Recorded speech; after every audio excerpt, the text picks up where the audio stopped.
Akala mo ba design lang ang pets sa SealM? Nah bro, pets can literally change your whole gameplay. And today, gagawin nating overpowered ang account mo gamit ang tamang pet strategies.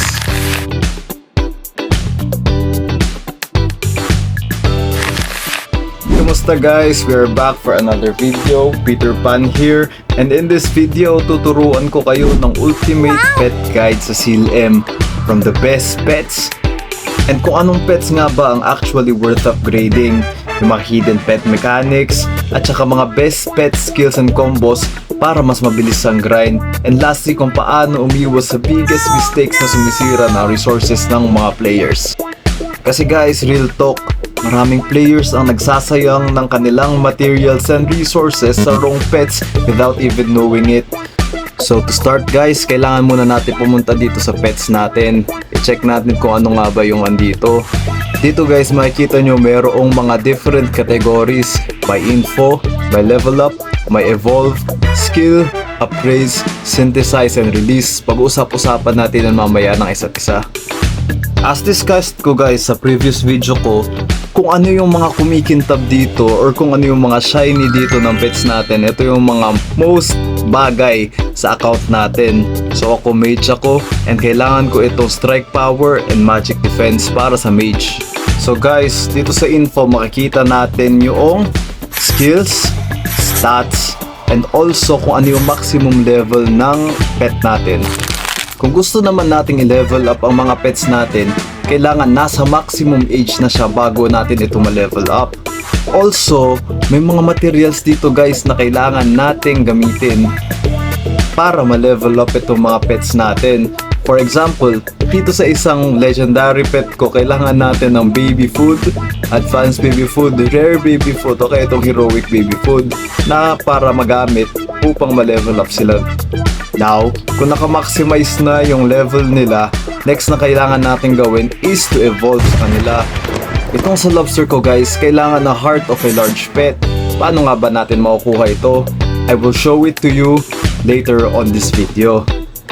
So once nag-evolve na itong pet natin is magiging old general crab siya. Naka-display dito ang mga info at saka ang skills niya. So, meron tayo ditong strike power at saka magical defense at ang magiging maximum age niya is up to 50 years old. For skills naman guys, mapapansin nyo na mga legendary pets lang ang merong mga skills dito.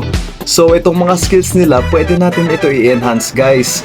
Itong enhancement na to, marami lang tayong mga kailangan dito na gamit para ma-enhance. And then guys, dito naman sa appraisal, or similar din ito kung paano tayo nag-a-appraise ng mga weapons and equipment sa SealM, which means magdadagdag ito ng isang hidden stat. Pero kailangan din natin ito appraisal only ticket, which is medyo mahirap kunin. But you can get some while you are progressing the game. So wag tayong mag-alala guys, makakaipon din tayo nitong mga to. And for synthesize naman, pwede natin paghaluin yung mga pets na hindi natin kailangan para maging mas better pets sila or maging crafting equipment or improvement sa other pets natin. So itry natin dito sa mga common pets natin and ang kinalabasan is heart of a small pet. Ganun tayo makakuha guys ng mga pang-enhance sa kanila. Okay, let's try another one. Tignan natin kung anong kakalabasan pag pinagsama ulit natin itong mga common natin. While synthesizing guys, ang binigay sa atin is heart of a small pet na naman.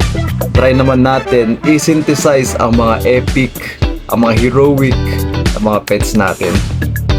So ako guys, etong mga heroic pets ko na ito, hindi ko na ito kailangan dahil hindi sila pasok sa mga stats na kailangan ko. So anong pwedeng gawin dito is i-synthesize na lang sila. And ang kinalabasan is isa pang pet pero legendary siya. Ang binibigay niya is critical resistance and HP regeneration. Pero ako guys, sana mas maganda ang hinahanap ko dito is magic power and mana. Dahil yun yung mga kailangan ng mage guys. So kung mapapansin nyo guys, malaki-laki talaga ang ambag ng mga pets natin, especially sa pagtaas ng magic power natin sa laro. So para makakuha tayo dito guys sa magagandang pets na bagay sa atin, Talagang swerte malas lang ito guys. Similar siya sa other gacha games na kung ano yung ibinigay sa iyo ng laro, yun yung kailangan mong gamitin. So guys, hopefully may natutunan kayo sa ating Ultimate Pet Guide and mas alam nyo na ngayon kung anong pets ang dapat i-build, i-upgrade at iwasan sa CLM. Remember, hindi kailangan gumastos na sobra para lumakas. Sometimes tamang pet setup lang talaga ang kailangan para bumilis ng farming, lumakas sa PvP at mas maging efficient ang progress mo. Once again, this is Peter Pan signing out. And guys, don't forget to like, comment, and subscribe. If you want more content like this, guys, comment down below kung ano yung gusto nyong makita sa next video.